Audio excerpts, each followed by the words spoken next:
দেশের প্রতি, মাটির প্রতি ভালোবাসা ছিল নিরলস।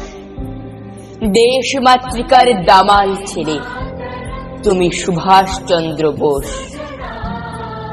দেশের সকল লোকে তোমায় নেতাজি বলেই জানে। দেশের স্বাধীনতায় তোমার অবদান সবাই মানে। না থাকলে তুমি, হে বীর সংগ্রামী, ভারতবর্ষ স্বাধীন হতো না। তুমি তো ছড়ালে স্বাধীন চেতনা। আজ এই স্বাধীন ভারতে তোমায় প্রণাম জানাই। ভারতবাসী যেন কখনো তোমাকে ভুলে না যায়। আজকের দিনে আমার দেশে তোমায় সকলে স্বরে ডাকে দিই। মাঝে মাঝে প্রশ্ন জাগে, তুমি কি শুধুই বাঙালি?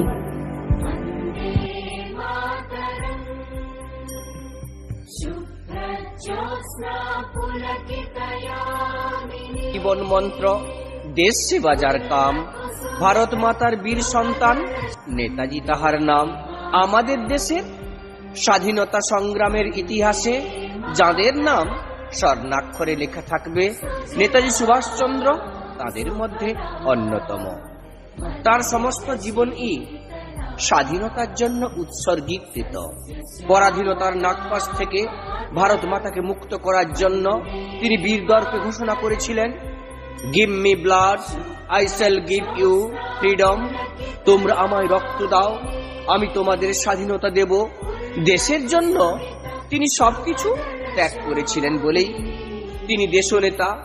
নেতাজি তাই আমাদের গর্ব, আদর্শ এবং প্রেরণা। আজ 23শে জানুয়ারি আমাদের জাতীয় নেতা, আমাদের পথের দিশারি নেতাজি সুভাষচন্দ্রের জন্মদিন। তাই তো এই দিনটিকে স্মরণীয় ও বরণীয় করে রাখার জন্য প্রতি বছরের মতো 23শে জানুয়ারি দিনটি শ্রদ্ধার সঙ্গে পালন করা হয়। আমাদের স্কুলেও শ্রদ্ধার সঙ্গে এই দিনটি পালন করা হচ্ছে। আমি এই দিনে এই স্মরণ সভায় উপবিষ্ট হতে পেরে এবং তার সম্পর্কে কিছু বলতে পেরে নিজেকে ধন্য বলে মনে করি। তাই তো কিছু বলার আগে সশ্রদ্ধা প্রণাম জানাই আমাদের জাতীয় নেতা নেতাজির আবক্ষ মূর্তির চরণ যুগলে।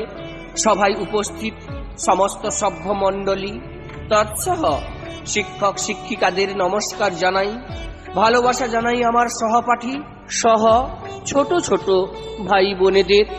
নেতাজি সুভাষচন্দ্র বসু ছিলেন ভারতবর্ষের মুক্তিকামী, জনগণের প্রাণসত্তা। তাঁর জীবন ছিল ত্যাগে শুভ্র গৈরিক, দাসত্বের শৃঙ্খল মোচনে উৎসর্গীকৃত। তিনি ভারতের জনগণমন অধিনায়ক।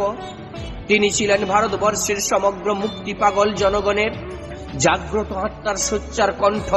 শুধু ভারত নয়, সমস্ত পৃথিবীর সশস্ত্র আন্দোলনের ইতিহাসে নেতাজি সুভাষচন্দ্র বসু এক স্মরণীয় ব্যক্তিত্ব।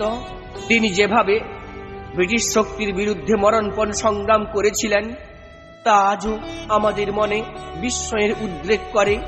আজাদ হিন্দ ফৌজের সুদক্ষ পরিচালনা থেকে শুরু করে ব্রিটিশের চোখে ধুলো দিয়ে বাড়ি থেকে পালিয়ে যাওয়া, সাবমেরিন যাত্রায় পৃথিবীর এক প্রান্ত থেকে অন্য প্রান্তে পৌঁছে যাওয়া, বারে বারে ছদ্মবেশ ধারণ করে ব্রিটিশ পুলিশের চোখে ধুলো দেওয়া, সব কাজেই তিনি ছিলেন অগ্রগণ্য।